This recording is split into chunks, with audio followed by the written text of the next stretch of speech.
Hey guys, this is Ayin with Channel 2 Games, part of TV on YouTube. The Secret World has been out for about 3 weeks now. For those who are still kind of lost in the game or not sure of what the game is about, here's some background. The so-called factions are made up of 3 secret societies called the Templars, who are the Crusaders of Darkness, the Illuminati, who are supposedly invisible puppet masters and corporate manipulators, and finally the Dragons, who instigate change through quiet violence. The secret society that you choose doesn't really affect the skills or missions that you get. The only differences that I've come across are the background story cutscenes and the decks that are made available to each secret society. We will come to that later. The big thing about the Secret World is that there are no levels in the game. It may feel a bit weird not seeing a number beside your name, but you kinda get used to it. So how do you know when to move on?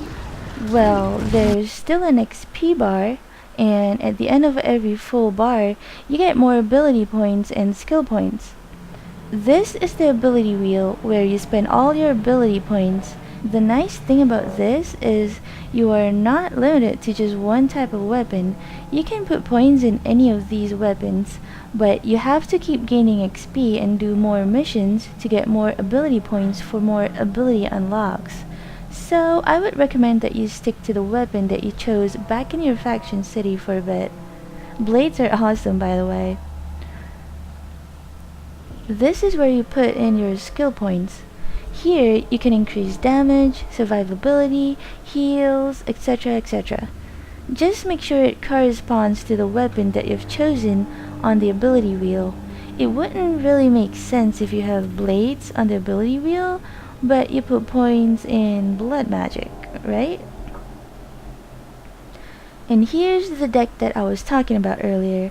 Decks are basically preset builds that you can use.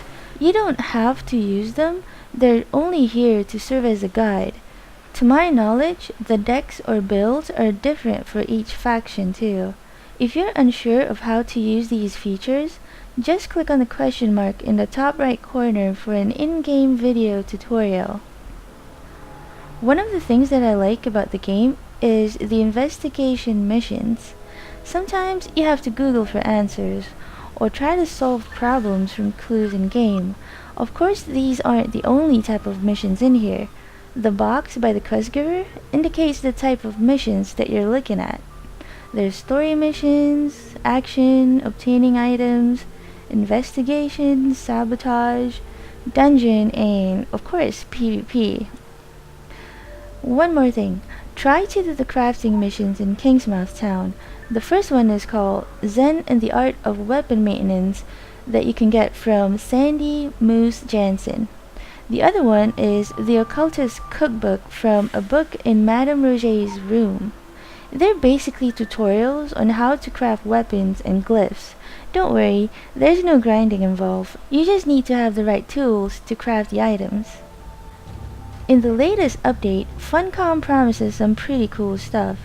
New mission packs every month, new weapons, new zones, improved character customization, improved Cabal or Guild functions, raids, PvP dungeon, dungeon finder, seasonal events, and of course, pets.